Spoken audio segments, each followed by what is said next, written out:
ខ្លាចជាមេចង់ធ្វើមួយថ្ងៃបាយឆាយើងរួចរាល់ហើយអាណែងរត់តុកឲ្យបងហើយក៏រត់បងមេចង់ធ្វើអូខេបងអូខេធ្វើកែបានល្អបាទបងបាទហើយនិយាយថាខ្ញុំនឹងខ្លាចជាបរិសុទ្ធជោគជ័យខ្ញុំខ្លាចជាបរិសុទ្ធជោគជ័យយកឲ្យភ្ញៀវទាំងអស់គ្នាមកបាយឆានឹងឲ្យអ្នកនៅលើឆាក៏បងជ្រៀងហ្នឹងបាយភ្ញៀវអីទេបងបាយឆាបងមិនបងបាយឆាបងបងអើយមកតុកខុសមែនមកដល់បងមកដល់ចង់ទៅនៅក្រោយបងមិនតែចំណាំហ្នឹងអូខ្ញុំ9កន្លះហ្នឹងអីជោគជ័យទៀតបងស្រីសាកម្ដង4.7ជោគជ័យទៀត ញៀវកំងបុកល្ហុងមួយចានថ្ងៃហ្នឹងប្រហែលថ្ងៃចុងក្រោយបងណៃថ្ងៃទាញកោអៅមេចុងហើយអត់ដែរហត់តុងមកឆក្នុងអីដែរខ្ញុំសុំការអនុញ្ញាតពីមេលើមកហើយនេះមេលើអត់ទេខ្ញុំអីមេសុំ3គ្រាប់មកទេ3គ្រាប់ពីគេក្រៀមដៃលីង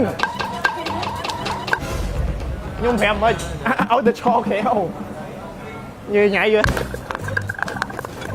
ដាក់ទឹកប្រហុកទៀតតែគាត់ឆ្មា3ហ្នឹងអូបុកល្ហុងជោគជ័យតុក206ដឹងថាបុកល្ហុងហ្នឹងណាគេអ្នកធ្វើអត់ទឹកដៃខ្ញុំផ្ទាល់ហ្មងបង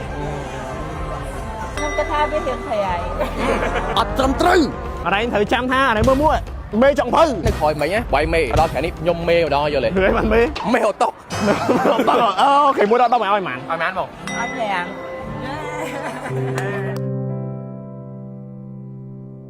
ទស្សដីចង់ភៅយើងថ្មីបងចង់ភៅនេះបងទុំចូលធ្វើការថ្ងៃទី1ឯងអត់តំណឃើញអត់លក់សិនឲ្យម៉ានលេ10ចាំ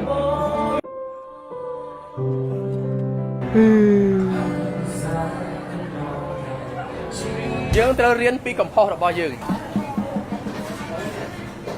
ខ្ញុំងល់បងក៏ហ៎ប្រហិតឆឹងជាមួយនឹងខាត់ណាទឹកភ្នែក Master Chef មែនតបន្ទុកគាត់ប៉ិនមកđâuជឿថាម្ហូបនេះមែនអណៃអ្នកធ្វើខ្ញុំអ្នកធ្វើមែនអត់ទេមែនបងគិតចឹងដែរជោគជ័យអីហ្នឹងអណៃធ្វើការមកល្អអញ្ចឹងបងនឹងបកុលមួជាមេចង់ភៅតាំងតំណែងថ្មីឲ្យតែម្ដងមក Oh my